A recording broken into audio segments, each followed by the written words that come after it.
the ethical problem of inflation. So what do I mean by this? So understand, till now, after all this discussion that we have had, what is your idea about inflation? Let's say you are on the side of the government where you are in an important position where you have to make decisions whether to allow for inflation or not. What position will you take? Most of us will take a position where we are able to push for a little bit of inflation. Even though prices are going to become costly, we have the tendency to think that this inflation is going to reflect in more growth. Isn't it? So it is on this basis that we are going to work. We all have a consensus. And of course, there is a positive sense or a connotation to this inflation. But there are many economic critics who think or who are criticizing this view. Because if we look at inflation, let's say the government is trying to, we are in a depression situation, we are in a deflationary situation, and the government tries to push, let's say, for growth. And therefore, it pumps more and more money. The money will come to certain categories of people, due to which they will be demanding more, and slowly it will percolate down, and then it will lead to inflation. This is what our notion is. But if you see here, let's say, let's just crudely classify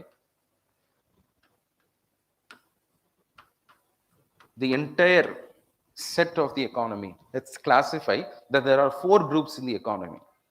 The first group is a group which directly has interaction with the government. Let's say they are the government employees or who are having business relations with the other government. So when they are having business relations with the government, when the government decides to go for an infrastructure project, let's say, when they are going to pay more, they are the first in line to receive it.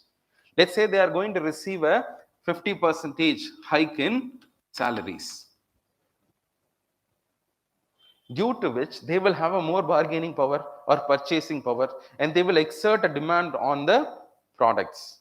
Right now, they are a very few group, isn't it? This is a small group. Their incomes has increased, and what they buy is going to be very little. Let's say because they are increasing, they have increasing power, purchasing power, and demanding more and more. Let's say the prices of the commodities they buy is obviously going to increase. Let's assume that this B group is the seller of this product. They are going to sell the products that A is going to use in Vachipom. Because they are increased by 50, they are going to exert a demand, and now B will be increasing their prices, the products, to let's say 30%. 30% விலை அதிகமாக விற்கிறாங்கன்னு சொன்னா, which means their incomes will also have increased by 30%. Now we have 2 categories of people who have seen a 50% increase income, 30% income, due to which the number of commodities they consume will obviously go increase, isn't it? So let's say C is selling these products to them, and let's say 20% increase. Likewise, let's say completely when it comes to the last level, let's say there is only 10%. So konjama koraima, you can understand the logic in this, isn't it? So these are the level of income. Let's say, how has inflation affected? Let's say the inflation of the total of India. Here, these are the inflation of the prices of the commodities that B is going to sell. But for throughout of India, let's say, when A's income increased by 50%, what would have been the general inflation? Let's say, the government servants alone are getting DA, or let's say are increasing they are seeing that their prices have, salaries have increased. Immediately, will it increase the prices of all commodities? No. So when they had, let's say, from 1 lakh of their salaries increased to 1,50,000, they saw that their purchasing power was high, isn't it? And the average rate of inflation would have been, let's say, 5%. Now, B's income has also increased, due to which they will also demand. And now, let's say over a period of time, let's say in 2-month period, it will become 10%. Again, it will become, slowly it will become 12%. And when it comes down, slowly when it percolates down, it will become 15%. We are just roughly putting a number. But understand that when the rate of inflation is increased to 15%, the D group saw that their income only increased by 10%, Or let's say even before this happened, they would have felt that all the prices have increased, isn't it? So let's say this period நடக்குது, in the period of transition and in a period of 2 years or 3 years, average rates of income, let's say, has increased to 25%. In 2 years, this has happened. And what is the inflation now? After 2 years, 15%. So now you can see that the increase in inflation, in salaries, of course, it gives them a room to counter the effect. This is good. Okay, this is reasonable. But before this reasonable is going to set in, there is a period, isn't it, where A is gaining at the expense of D. When A is having higher income, their incomes, their purchasing power was high. 45% they were having more to buy, isn't it? But now, see D, அவங்களுக்கு இருக்கா? Who are this D? அப்படின்னா, who will be the D in an economy? The poor, the vulnerable, those who don't have enough bargaining power to demand for a higher income. That is why here comes the notion, if you are pushing for inflation, however small or however great it might be, it is going to unevenly impact whom? The poor. So there is an unevenness here. You can read about this concept, and there is even an effect for this, and this is called as the Cantillon effect. This is called as Cantillon effect. I think in this month's July Catalyst, the last page, we would have written some quotations. Last month or a newspaper, it had been written about this Cantillon effect. This Cantillon effect, whenever money is expanding in the economy, there will be few who are able to access it at an early stage compared to the others. Okay, let's say now you all know about inflation. Let's assume that I'm going to put 10 lakh or 15 lakh into each of your account. What will happen? The total value now. Is it going to be any helpful? Let's say to everybody, if I'm going to give 15 lakh, what will happen? Are you going to become rich? No. Because it is going to push inflation and completely now you will have the same purchasing power that you had previously. This is what economic wisdom is. But the question is, if I give her 15 lakh in the first month, and if I give him in the 12th month, in this period, என்ன பண்ணுவாங்க இவங்களால? Higher purchasing power. Because of this 15 lakh, she is going to gain.